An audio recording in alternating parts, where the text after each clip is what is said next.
Folks, people, ladies, babies, buddies, air buddies, snow buddies, here's some news. War. And here's some more news. More war. There's a lot of it. There was even a little war at the White House Correspondents' Dinner. See, this is why we need to build that wall, or the ballroom, or whatever. Build something. Also, like and subscribe to this channel. Build the channel for America. Anyway, back to some even more news. War. It seems to be oozing out of every one of our red, white, and blue orifices. Not the fun Nickelodeon ooze. It's more like that black drool that foments at the mouth of a hobbit-hungry urukai. I think it's called phloem. Maybe squand. Just within the last year or so, we've invaded Venezuela and kidnapped their president, bombed 200 people in the Pacific, threatened to invade Greenland, and Mexico, and Canada, and Cuba. And all the while, we've continued to aid Israel in their ongoing genocide against Palestinians in Gaza. Ceasefire schmeasefire, as they say. A lot of impressive multitasking, though, I guess. And all that, it turns out, wasn't even the main war we were going to do. A few hours ago, the United States launching what the president is calling major combat operations in Iran. Yep, a whole other war. Those previous wars were just appetizers. An amuse-boom, if you will. And this US combat operation has now snowballed into a months-long carpet bombing campaign of Iran, which has already destabilized the Middle East and the global economy. Geez, it's sort of weird. I recall being promised that Trump was the peace president and that a vote for the Democrats would lead to World War III. I mean, look at this firecracker back in 2016. The war in Iraq, we spent $2 trillion, thousands of lives. We don't even have it. Iran is taking over Iraq with the second largest oil reserves in the world. Obviously, it was a mistake. George Bush made a mistake. We can make mistakes, but that one was a beauty. We should have never been in Iraq. We have destabilized the Middle East. But so you still think he should be impeached? I think it's my turn, isn't it? You do whatever you want. You call it whatever you want. I want to tell you, they lied. Okay. They said there were weapons of mass destruction. There were none, and they knew there were none. There were no weapons of mass destruction. All right. Poor Jeb. Stand up for yourself, man. Own your family's legacy of bloodshed in the Middle East. This debate was effectively Allen Iverson stepping over Tyronn Lue in the NBA Finals moment of the Republican primary, which is a reference that you'll get because of it's from basketball. I knew that. Wow. I forgot that Trump actually had energy back then. These days, he perpetually looks like he's just been bitten by a snake. You can see why now a lot of his MAGA base are allegedly dumping him over this new war. We're actually going to do a future episode about that specifically, because that guy in that video I just showed, well, he's not around anymore. But it's not possible for us to take care of daycare, Medicaid, Medicare, all these individual things. They can do it on a state basis. You can't do it on a federal. We have to take care of one thing, military protection. We have to guard the country. Oh my God, he admitted it! Seriously though, check him for snake bites. He looks like he's bleeding out somewhere, but whatever. Let's talk about all the war.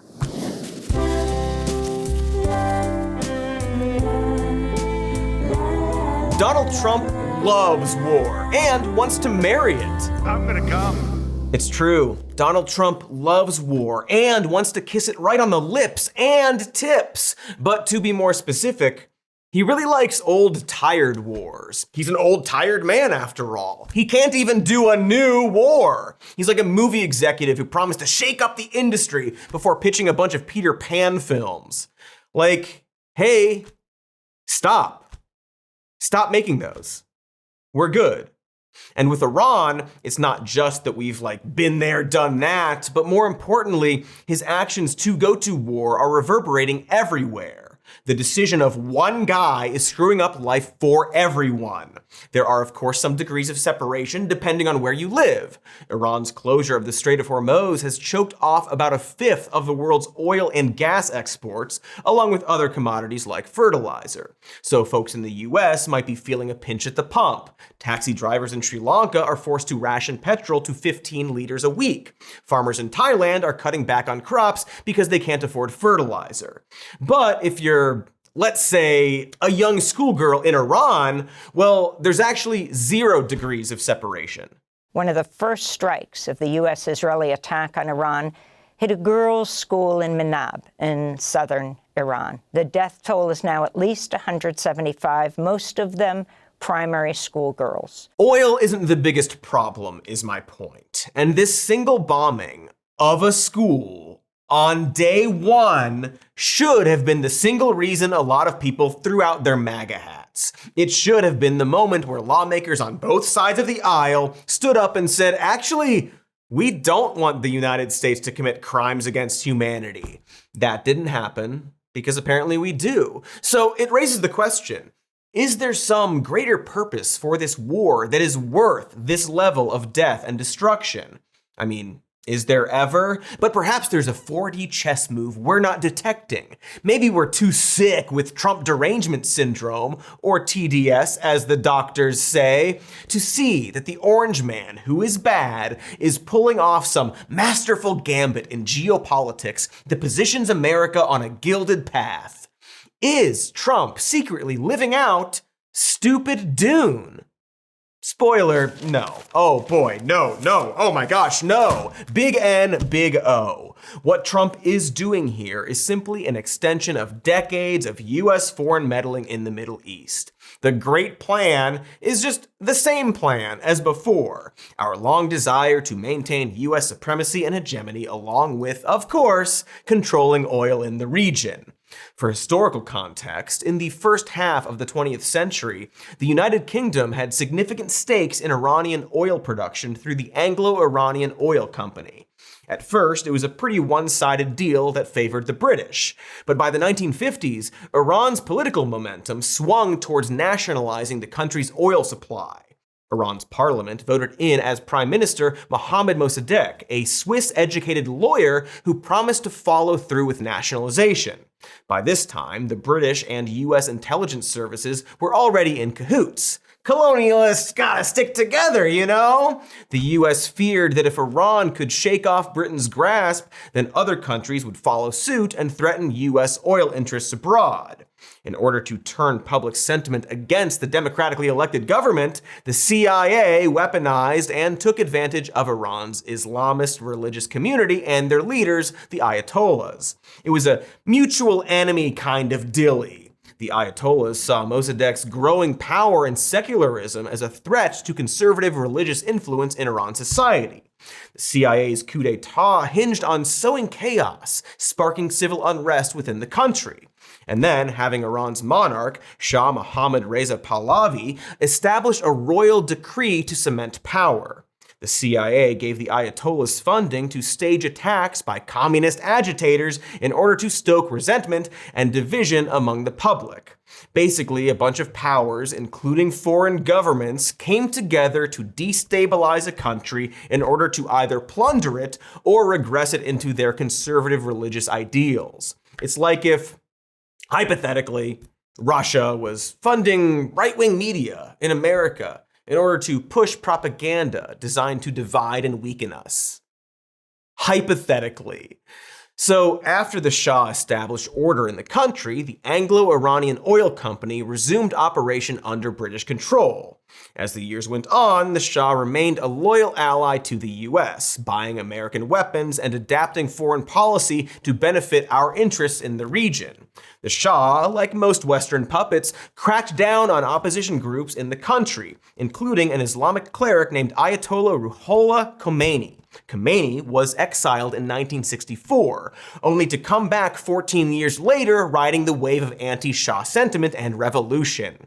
As a result, the Shah was ultimately exiled and taken in by the US, all of which culminated in the Iran hostage crisis in 1979. That was when a group of Iranian students invaded the US embassy in Tehran and kidnapped 66 American diplomats and staff, demanding that the US return the Shah to Iran to stand trial. And if President Carter does not release the Shah, we have to fight. We have to fight. We have to fight. He has to give us back the Shah. Yes, I know. Good.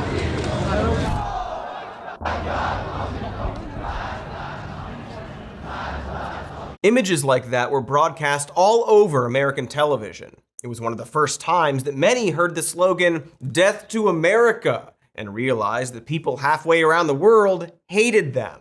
And for good reason. Not to condone anything here, or pick sides or whatever. We are, after all, rushing through this very complex history. But the Iran hostage crisis was the result of the United States constantly meddling with the country, harboring their exiled leaders, and people of that country being like, hey, f***ing quit it.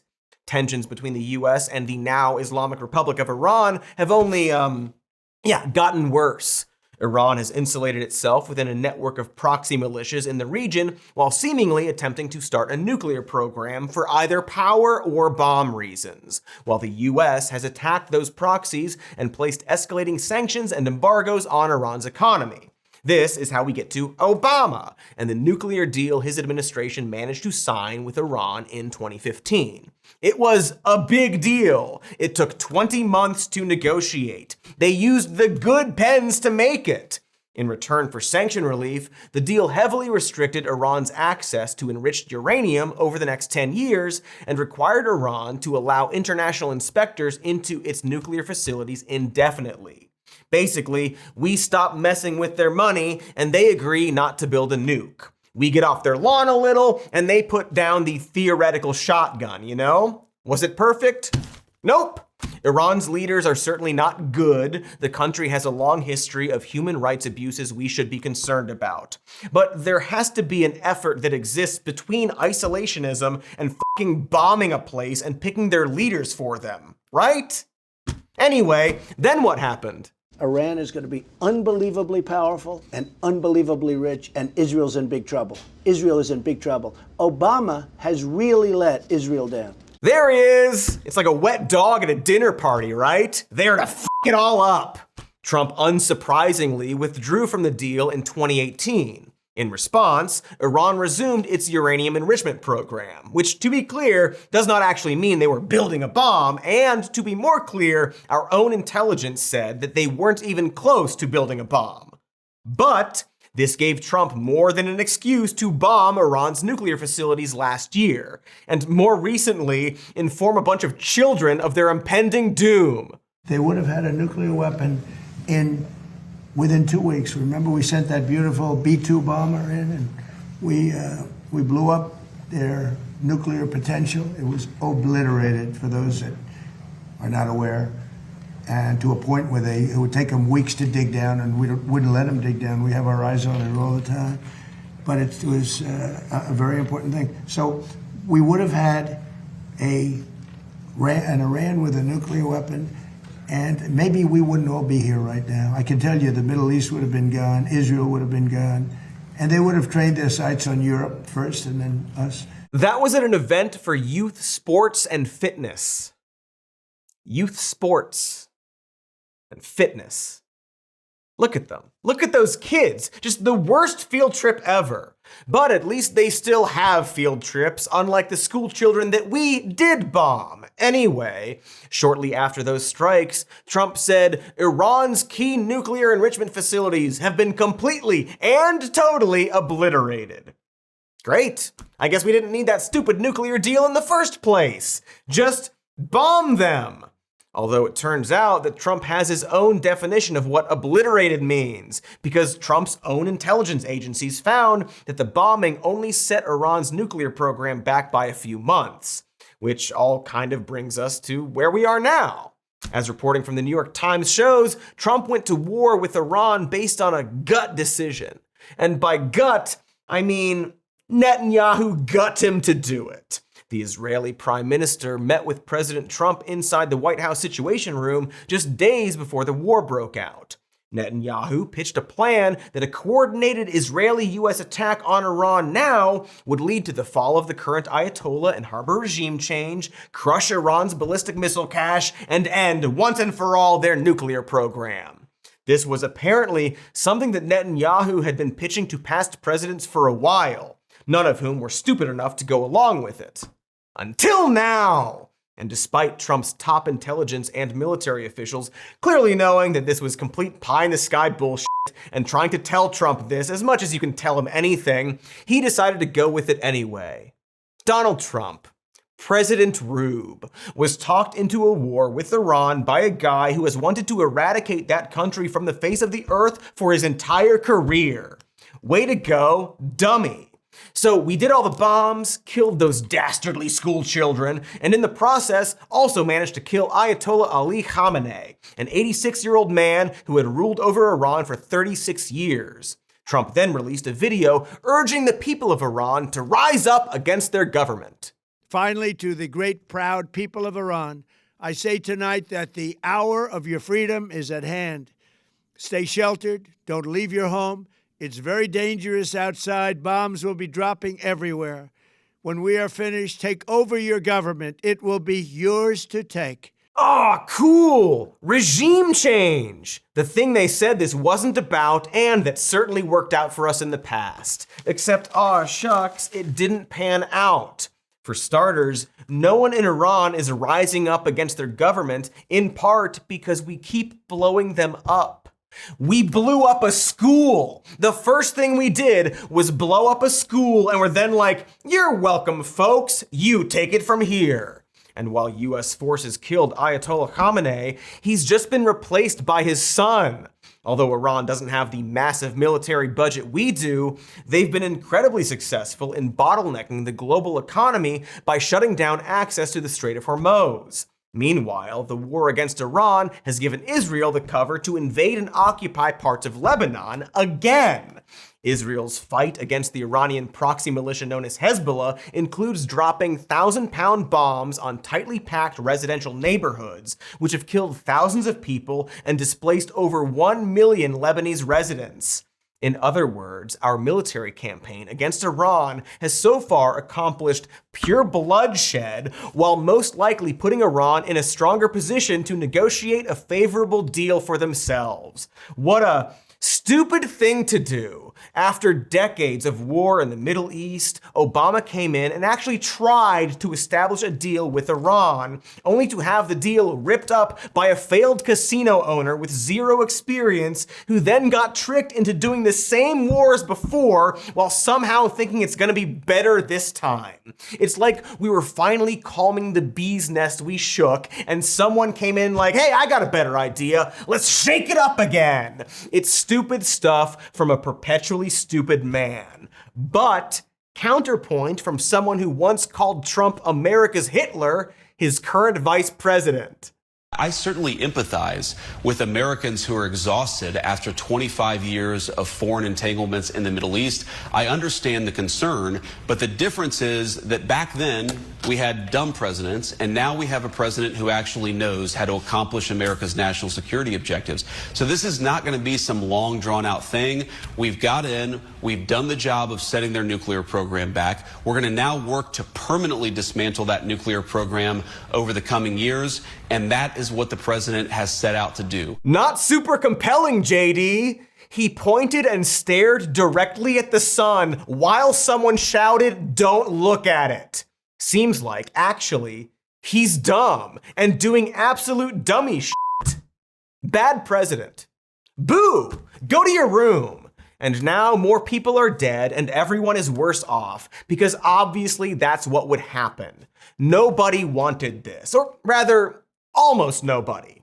After all, Netanyahu isn't the only dickhead whispering in Trump's ear. There are, in fact, dickheads here in America who also wanted this, for somehow even worse reasons. So let's do an ad break, come back, and talk about dickheads. Different dickheads from the previous ones, but also the previous ones as well.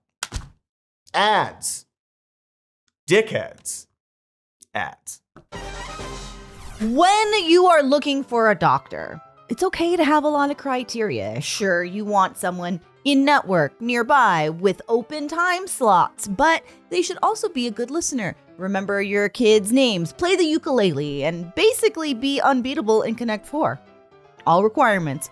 Well, ZocDoc is a free app and website that helps you find and book high-quality in-network doctors so you can find someone you love. They've got a database of 150,000 providers across all 50 states with more than 200 specialties. So whether you need a dentist, this girl needs a dentist, a dermatologist, an eye doctor, someone who wears a monocle, or a guy who has memorized all the lyrics to Paul's Boutique, they have got you covered.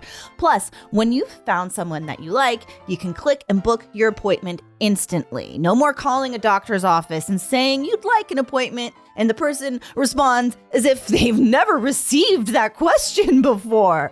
Why? Why does that happen?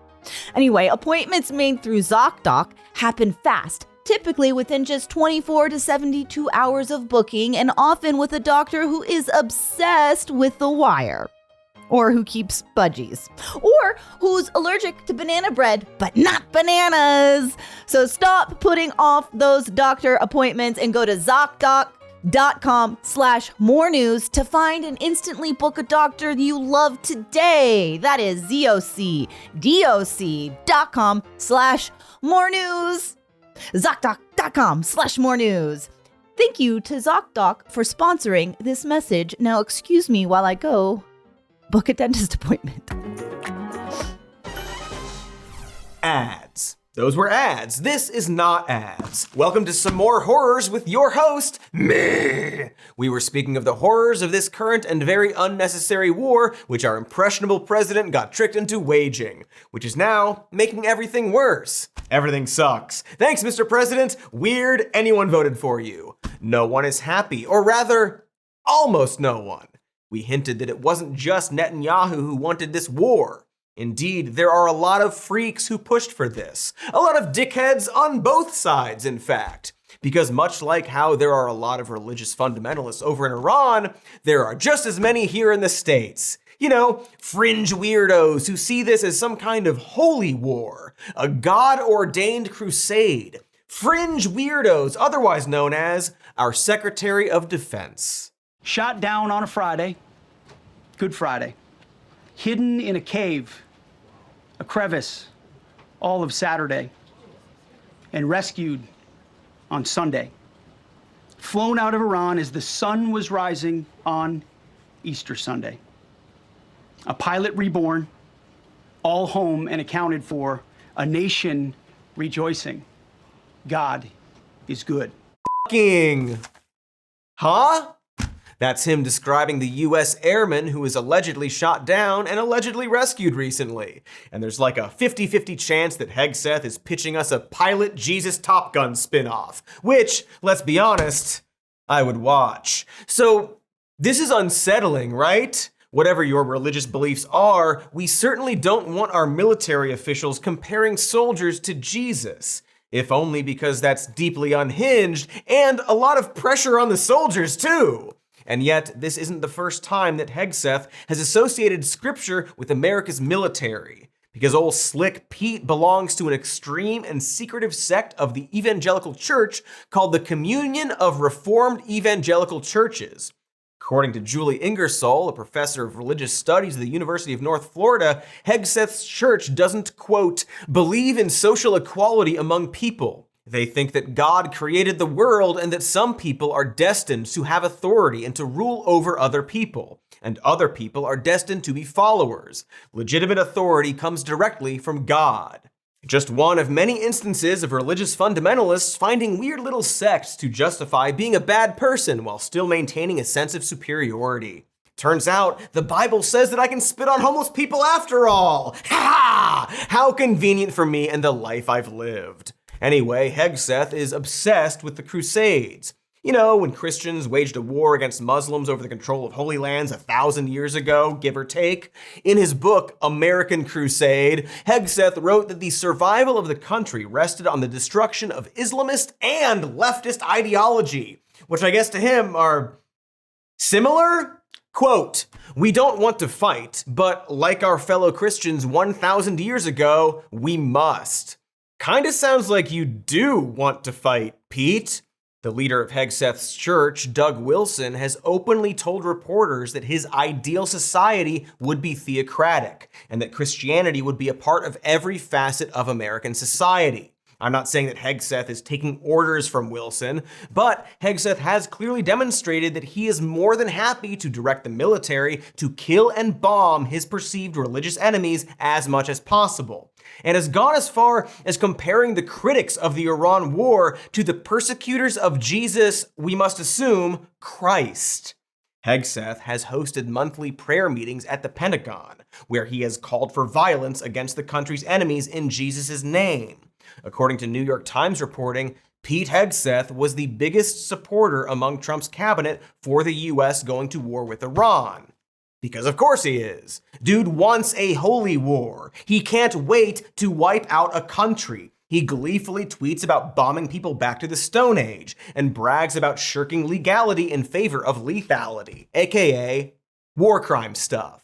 He's a sadist cloaked in a thin veneer of Christian morality, ironically hellbound if such a place existed, much like a lot of Christian nationalists in this country. But whether or not Stinky Pete is going to hell doesn't matter, since he's here right now creating hell for us. He's in charge of our military, folks. Trump gives him the green light to bomb, and Hegseth decides how many bombs to drop. And unlike Trump's first term, there's just no one in the room anymore who isn't some kind of weird ghoul ready to immediately carry out even his most unhinged ideas. Not just cowards who won't stop bad things, but who actually also want the bad things to happen. Maybe it's just me, but I don't think our military should be run by people who not only believe in a biblical judgment day, but who want and are trying to make that happen. Death cult freaks who are more than willing to Jonestown the entire country because they think it'll give them a larger mansion in heaven, who ransack the Bible looking for any and all words that could justify their violent urges as righteous. And if they can't find any, just pull some fake ones from a movie. And I will strike down upon thee with great vengeance and furious anger those who attempt to capture and destroy my brother. And you will know my call sign is Sandy 1 when I lay my vengeance upon thee. Yeesh. Like, if nothing else, do we really want a guy who quotes Pulp Fiction running our military? There is a 100% chance that Pete Hegseth owns at least one Boondock Saints poster, and that should chill you to your core. That's all he is, after all. He's just a violent dickhead who saw movies where violent dickheads were heroes, or, more likely, who saw movies where violent dickheads were misinterpreted as heroes and has carved out a justification for being a violent dickhead.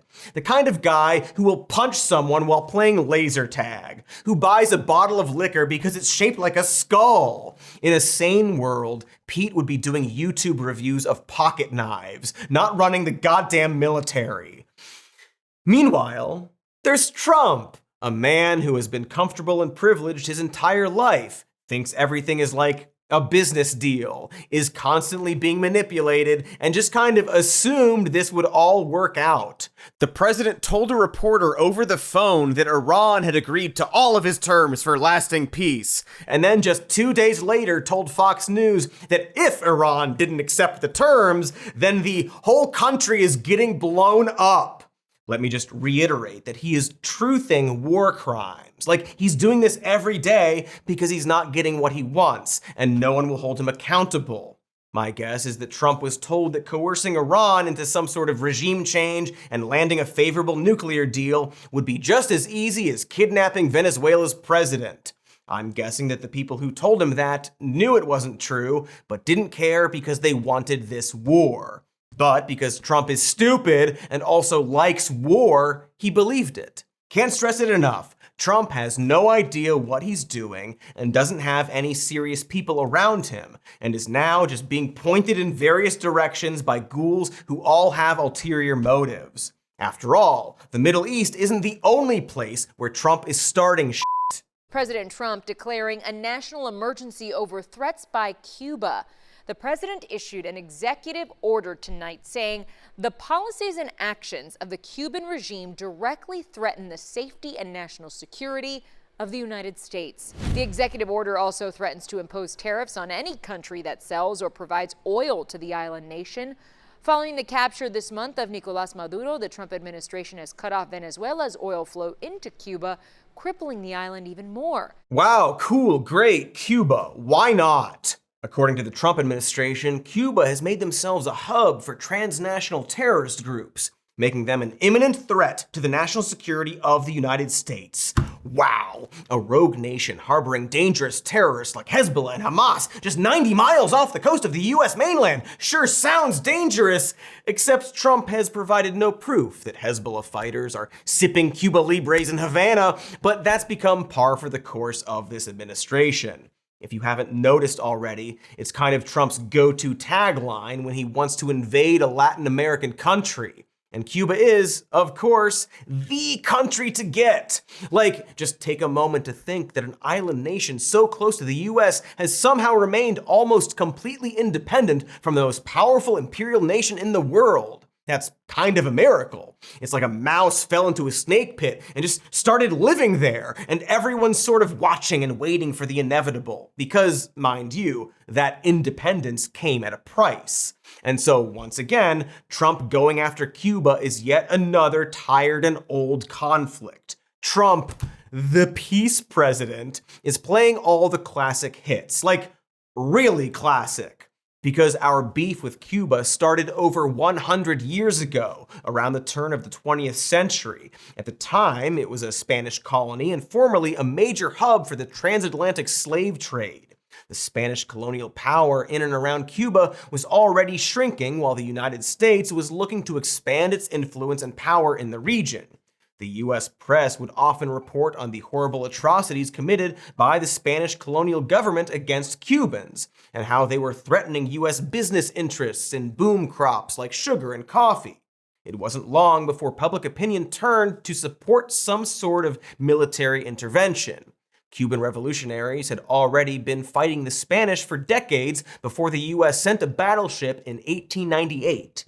On February 15th of that year, the USS Maine mysteriously exploded while at port in Havana, killing over 260 Americans. It was never discovered how the ship actually blew up. Could have been Cthulhu, but it was exactly what the US war machine needed to invade the country. Teddy Mustache Ride Roosevelt wrote at the time, "If we will not fight for the blowing up of the Maine, and personally I believe we should have fought long ago because of the atrocities in Cuba, we are no longer fit to hold up our heads among the nations of the earth." It only took a matter of months for Spain to submit to the Treaty of Paris, where they gave up virtually all of their colonies in the Caribbean and West Indies. The Cuban government then negotiated its own independence from the US under the agreement that the two countries keep exclusive trade relations and that the US would have the right to intervene in Cuban affairs. It also leased Guantanamo Bay to the US military. Weird deal, I must say. We were basically like, you can be independent so long as you only deal with us and we can just barge in at any time. A lot of Cubans obviously weren't that jazzed to just be traded from one colonial power to another, and the US would keep close tabs on Cuba in the decades following, often helping Cuba's government to tamp down any revolutionary movements that might threaten US business interests. Then, early in the Cold War, the US threw its weight behind Cuban dictator Fulgencio Batista with the endgame of stamping out any communist movements in the country. This was known as Operation Batista Bomb by myself, and just myself. By the 1950s, Cuba had become a world attraction largely driven by a tourism industry that was backed by US capital. Havana in the 50s was one of the great party cities of the Americas, and it was a very lively and very wealthy city as well. It attracted tourists, not just from the US, but right around the world. Looks fun! At the time, Havana was raking in more cash than Las Vegas, all of which was flowing into the pockets of US corporations and Batista himself. The CIA even trained Batista's forces on how to effectively torture and perform counter-surveillance operations against communist revolutionaries. Batista's brutal tactics against the Cuban working class only sparked a more ferocious uprising under communist revolutionary Fidel Castro. That guy! He was friends with the t-shirt guy! And by 1959, Batista fled the country under encroaching pressure from Castro's forces, who then assumed power and pretty much pushed America's dicks in the dirt. What I think is the United States have been not worried at all about our feeling, our democratic feeling. United States is speaking about democracy and forgetting the feeling, democratic feeling of those countries of Latin America. Perfect. And between them, Cuba. Do you see those Sherman tanks? Do you see those airplanes? Do you see those big bombs of 500 pounds? They were sold by government of the United States to Batista. And Batista was always telling to the soldier, to his soldier, United States is with us. United States is helping us. United States is giving arms to us, you know?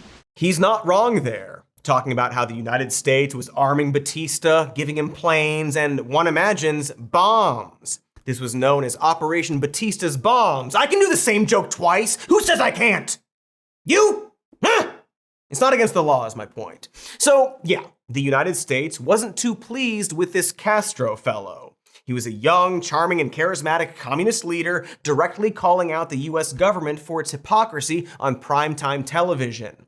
In the earlier stages of the Cold War, this was kind of the worst-case scenario for anyone in the US who saw Cuba as a lucrative business asset and strategic military outpost. Castro quickly rose to #1 bad guy on the CIA's hit list. According to the former head of Cuban intelligence, Fidel Castro survived over 600 assassination attempts by the US government over a 40-year time span. There was the infamous Bay of Pigs invasion in 1961, when Cuban exiles backed by the CIA attempted to invade Cuba, only to be thwarted at the beach and foiled immediately by Castro's forces. This actually had the unintended effect of consolidating Castro's grip even tighter over the island. Hey, sounds familiar! So after that botched job, the CIA got creative. Poison cigars, exploding seashells, a flesh-eating wetsuit, toxic pens, big ol' bombs, death by milkshake. The CIA was absolutely Acme-style bonkers for Castro. Genuinely surprised they didn't try to drop a piano on his head. As one US Foreign Service officer put it on, I assume, a sign they held up before looking down to discover they weren't standing on anything, Cuba seems to have the same effect on American administrations that a full moon has on a werewolf. We may not sprout hair and howl, but we behave in the same way. In fairness, we don't know for sure that America isn't a werewolf, but it's still a good metaphor. Meanwhile, the US has imposed the longest-running trade blockade in modern history against Cuba. Practically every president since Kennedy has added to or modified this embargo. Reagan added them to the state sponsor of terrorism list. Father Bush barred US companies operating in other countries from selling goods to Cuba. The United Nations has estimated that the financial and trade embargo has cost Cuba more than $130 billion over the last 60 years. We are really mad at Cuba, folks. And keep in mind, the US is largely alone in this. Europe and Latin America had mostly reopened trade with Cuba by the 1970s. This is a personal grudge that's honestly pretty one-sided at this point. Our long-standing opposition to Cuba has had this sort of snowballing effect that has led to even stricter rules and even more hostility toward the island nation. You see, as Castro's communist government took root, hundreds of thousands of Cubans started to flee the country and land on the shores of Florida. The majority of these Cubans were middle to upper class who saw their land or wealth expropriated by the revolution. The US government, in turn, was happy to give anti-Castro Cubans a comfortable landing spot. Refugees received food, clothing, and a monthly stipend, $120 per family, just enough to start over. People were given an opportunity here, and America is all about giving people an opportunity. The Tamiami Trail now symbolizes an economic miracle brought about by Miami's Cuban refugees. It's estimated that approximately 1 out of 7 Miami residents is now Cuban. It was enough to get started, to get a foothold, and to start making the connections with a community that was starting to rise here. So during Castro's rise, wealthy Cubans benefited from one of the largest refugee settlement programs in US history. And it wasn't long before anti-Castro Cubans became a powerful political force within Florida. By the 1980s, conservative Cuban-American lobbying groups had built considerable influence with state and federal lawmakers while centralizing their power within the critical swing state. One of those lobbies, the Cuban-American National Foundation, explicitly modeled themselves after the American Israel Public Affairs Committee, or AIPAC, if you need a reminder of some of the political discourse over the past couple years. Lawmakers backed by the CANF would then go on to support harsher trade embargoes and pass legislation specifically targeting Cuba. Keep in mind that at this point, we have normalized trade relations with other communist countries like Vietnam and China, and yet we're still punishing Cuba. Logistically, it doesn't make much sense. It's just a grudge we have pushed by lawmakers who are being pushed by this niche group primarily located in a swing state. Who else lives in Florida, I wonder? Oh yeah, that guy! Let's go to our final ad break, and when we come back, we will take this story to today, and yet another instance of Donald Trump doing other people's dirty work for them. Be right back. Sometimes I need more than water. Look at my face. Do you think this face is satisfied with just water? 2 H's and 1 O? Don't insult me. Instead, I get down with Drip Drop, proven fast hydration for a body on the go. Whether it's working out, recording a podcast, walking the dog, or just giving the stink eye to a glass of unfiltered tap. Drip Drop uses science-based formulas for rapid hydration, so you feel results fast, while getting 3 times the electrolytes of leading sports drinks. That's probably why it's trusted by over 90% of top college and pro sports teams, and 100% of Codys who need to catch their breath after walking to the other room and back. Whoo-wee! And now they've also got Zero Sugar Plus, a breakthrough formula with an advanced blend of 6 key electrolytes, 15 essential vitamins and nutrients, and no sugar or artificial sweeteners. And flavors? Boy, oh boy, there are 16 original flavors and 8 Zero Sugar Plus options, including my favorite, Zero Sugar Passion Fruit. It's perfect for me, because Drip Drop is a daily routine product, not just for workouts, which I totally do. Leave that water to the fancy aerobics instructors. Man, water's really been bothering me lately. Right now, Drip Drop is offering our audience 20% off your first order. Go to dripdrop.com and use promo code MORENEWS. That's dripdrop.com, promo code MORENEWS for 20% off. Stock up now at dripdrop.com and use promo code MORENEWS. Oh gosh, I'm gonna lay down. This is how I lay down. That's probably not good. All right, everyone. Okay, I get it. You don't have a lot of time. Guess what? Neither do I. So let's just dispense with the formalities and I'll get right to listing movies that Pluto TV has for free. No more wishy-washy hammering. No more bits. We're all adults here. We don't need that child stuff. You don't need to hear how I've taken up, I don't know, inner tubing as a hobby and have that weaved throughout the ad elegantly to the point where you forget that that's what the bit was and then it circles it back around at the end and it's really funny. Who needs it? Who needs it? Let's just finish the dang thing. Get on with the show. List the movies and the TV shows. Just do it. You know, like Ghosts, SpongeBob SquarePants, Gladiator, the Star Trek film franchise, Pineapple Express, The Fairly Odd Parents, Survivor. And then just get you back to the show. You aren't a child. You don't need movies spoon-fed into your mouth like some little movie seal, which I guess you might see while floating on an inner tube. I don't know. You don't need to hear about all the creative new films they've got. You really don't. You really don't. I mean, for the sake of the argument, I guess you could watch Space Lasers from Outer Space, the Equestrian Sequestration, Pluto, the legally distinct animated Australian cattle dog for kids, Mop Butt, In My Life, I Love You S'mores, Cantankerous Old Bags, Curmudgeon-y Old Bats, Hey Everybody, It's Glump, Fool on the Hill in the Rain Who Won't Get Fooled Again, Glue Boys, the Mighty Mighty Boss Hog, and Plotch. But you don't need that. You don't need this. Just get back to the show, which you're watching on a computer or on the tube. The inner tube! Ha ha! I did it. Who cares? Pluto TV. Stream now.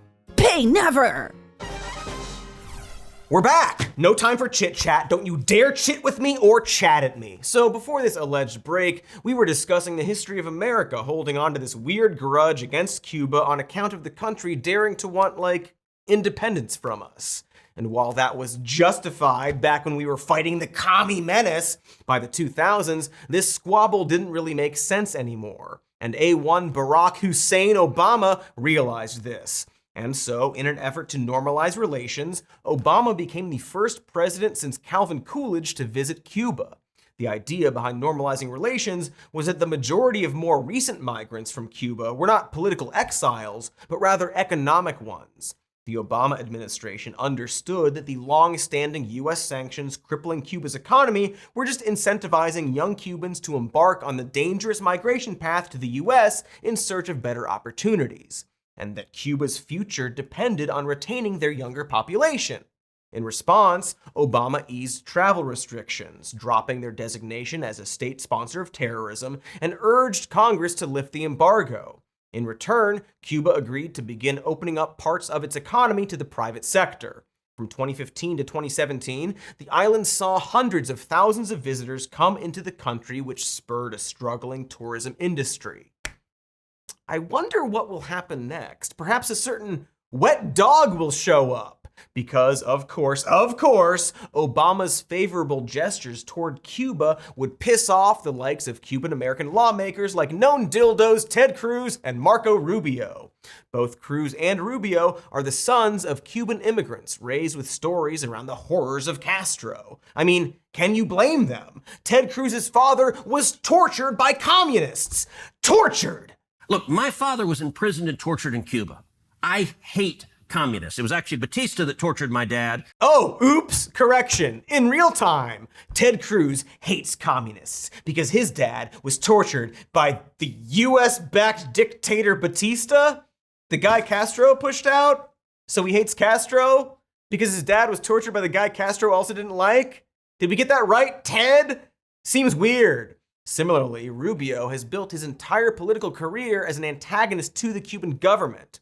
In stump speeches, Rubio would often label himself as the son of exiles and say that his parents fled the Castro regime to seek a better life in America. The truth, of course, if you haven't guessed the pattern yet, is that Rubio's parents did not flee Castro's regime. They came to America over 2 years before Castro came to power, which meant that they fled from Fulgencio Batista. So literally, both of these guys were hurt by American imperialism and interventionism and were like, the damn communism afterward. It's like people who blame Biden for things that happened in 2020. Seems like they're craven liars, is my point. People with no shame, completely unbeholden to logic, just asserting the direct opposite of reality. Par for the course. Well-established pattern. It sucks. Anyway, Trump then became president, and everything Obama did was moot, partly because Trump obviously wants to make literally anything Obama ever said or did moot. Also, Marco the Liar Rubio is now our Secretary of State and is running the show when it comes to our foreign policy toward the island nation. You can kind of imagine how that's going. But you don't have to. He was one of the leading voices cheering on our recent intervention in Venezuela and said out loud that taking down President Nicolas Maduro would be another step in crippling Cuba's government. Rubio doesn't have any interest in normalizing relations or bargaining. He's not looking to coexist. He just personally hates Cuba's government and wants to crush the country into submission. Back in January, Trump signed an executive order threatening to tariff any country exporting oil to Cuba. While the US has restricted trade and finance from Cuba for the better part of a century, implementing a blockade on oil is a severe escalation.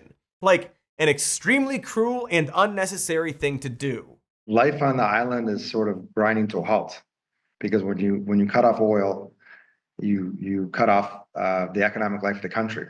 So if you show up in Havana right now, the first thing you'll notice is there's not many cars on the street. There's not a lot of activity. There are no buses. So what does that mean? It means people can't get to work. It means that businesses are shut down. It means that you may not have fuel to cook with. It means that you may not have water because the water pump's not working. So it's affecting every aspect of life. We're just fucking bullying this country that hasn't done anything to us, hurting their people because the freaks in our government have an ideological bone to pick with them. Because we just, as Trump said out loud in front of many people and cameras, want to take them. That's what it comes down to. After Iran, it just really sounds like we're gonna try to invade Cuba. We're already soft launching this idea. We've got our best and dumbest propagandist on it. All right, depending when this comes out, or if it does, we are currently being tailed by Cuban intelligence here in Havana, Cuba. Oh, Nick, maybe stop trespassing in random places with a full camera crew. See if that helps. Also, check out Polymarket. So yeah, we're bullying Cuba. Of course we are. We want to control another country that's not ours to control in order to siphon their wealth and desperately grasp at further expanding our disintegrating empire. So we're bullying them.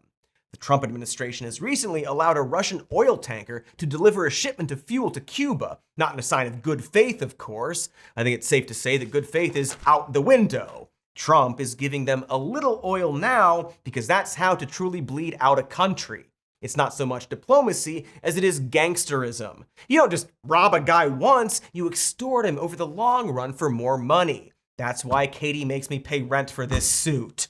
Trump says he'll deal with Cuba once they finish the war with Iran. Again, for what reason? What does Trump ultimately want with Cuba? Probably beachside hotel property. Honestly, that is probably it. Like, he's bombing the Middle East while posting AI videos of Trump resorts on the Gaza Strip.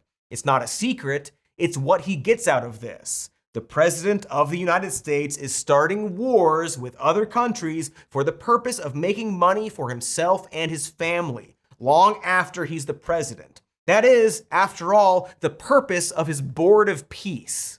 Today is a tremendous honor to welcome you all to the United States Institute of Peace for the inaugural meeting of the Board of Peace. We're providing a model for how responsible sovereign nations can cooperate to take responsibility for confronting problems in their own regions. Together we can achieve the dream of bringing lasting harmony to a region tortured by centuries of war. And hopefully we can lift up the eyes of the world to envision how other intractable conflicts can be settled. How inspiring! The Board of Peace is a coalition of 28 countries on which Trump himself is serving a life term as chairman. That's right, Trump created a phony international governmental organization and made himself its leader in perpetuity. Feels like a president shouldn't be able to do that? He certainly shouldn't be able to take billions of dollars from the State Department funds meant for peacekeeping and international disasters and reroute them towards his passion project. That really, to me, seems like something you go to prison for, right? Aside from all the other reasons he should be in prison. The president is just using our taxes to start a personal scam operation, a special club that he's the forever leader of that anyone can join for the humble admission price of $1 billion. Or else. Did you give any response to President Macron saying he will not join the Board of Peace? Oh, did he say that? Well, nobody wants him because he's going to be out of office very soon. So, that's all right. What I'll do is if they feel like Costa, I'll put a 200% tariff on his wines and champagnes, and he'll join. My goodness, it's literally like when the mob makes a small business owner pay a monthly sum for protection. How is that not literally extortion? How is the president allowed to make his own little floating extortion ring that will, in theory, go around bullying other countries long after he's the president? This freelance colonialism machine. Because, of course, the board's current objective is to rebuild the Gaza Strip. And of course, those plans are spearheaded by Trump's son-in-law, Jared Kushner, without the input of a single Palestinian representative. But I'm sure he'll be very fair to the Palestinian people who were driven out of their homes. But also there are real fears on the part of Arabs, and I'm sure you talk to a lot of them, who think once Gazans leave Gaza, Netanyahu's never going to let them back in. Maybe, but I'm not sure there's much left of Gaza at this point. So this is really dark, right? Donald Trump, a real estate casino scam guy, became the president somehow, perhaps dark magic, and is using the American war machine to make business deals with other countries to enrich his family and himself. We gave a used car salesman a fucking nuke, and sure enough, he's using that nuke to sell his shitty cars. Or else. It's an unimaginable crime, this web of corruption that will take forever to untangle, the result of which is death and despair and the erosion of our relationship with the world, on top of our now crumbling economy, and also the death and despair happening here, the continued plunder of the United States and other countries by one sleazy guy. Bully crime bombing boats, shooting protesters. It's all pretty well summed up by this one activist. You're unhappy that your economy doesn't work for you. You don't have freedom. You don't have an opportunity to express yourself. You know, you've got friends that have been shot in the head because they're out protesting. And it's heartbreaking to him to see that these people are abused in this way and have no measures to take against their own government as a result of it. Right now, you have a country who is unlawfully, criminally, and illegally taking possession of an international waterway and blowing up commercial vessels and putting mines in the water. I don't know if people appreciate how outrageous this is, how unacceptable it is that any country would fire and try to sink commercial vessels. Yes, thank you, freedom fighter. Perfect description of what Trump is doing both here and abroad. Not going to look into the context of those clips. And the reason Trump is being allowed to do all of this is because his goals are aligned with the establishment politicians' aspirations of defeating these long despised enemies. See, the irony here is that Obama came in and actually tried to normalize relations with Iran and Cuba, specifically by allowing them to remain autonomous from us. And we couldn't have that. That's not how we do things. We don't actually want peace, you see. We want our version of peace, where we get everything across the board. You know, a board of peace. And so here comes Trump, the anti-war outsider who promised to take down the deep state. It was such an obvious lie from the start, one that many people were warned about. Trump believes in nothing. Well, maybe himself, but nothing else. He never has. And so not only is he now doing all the war, but the exact wars that the establishment has always done and loved. This anti-war renegade pulled the plug on Obama's actually anti-war efforts, in these specific countries at least, in order to wage wars for the very deep state he claimed to be taking down. A puppet for the corporations and longtime politicians who want to do the same old imperialism, go after the same old enemies, only now it's dumber. Dumb war. Made even dumber by how many people knew this was going to happen this entire time. It's depressing. I'm feeling depressed and a little vulnerable. So if anyone wants to, Amazon drone over some weed, I mean, you don't have to, but I'll take it. That's why I'm announcing my brand new Board of Weed, where you send me weed or else I'll, nuke you. I could do it. I've been enriching so much uranium.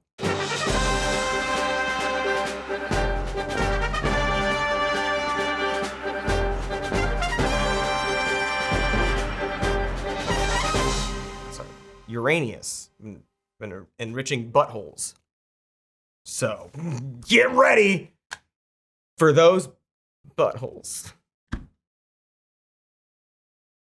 Thanks for watching. Buttholes are in the mail. Make sure to like and subscribe and leave a really nice comment, please. Check out our podcast, Even More News. It's on this channel twice a week, and we've got a live stream we do at least once a month. Maybe the date's up there, maybe it's not, who knows? Not me, because that's all done in the future. We also have this show as a podcast if you want to listen to it instead of what you just did, which is watch it, or unless you're listening to it, in which case just keep doing that. And we've got a patreon.com/some more news. And we've got a merch store with stuff on it. And we've got to go.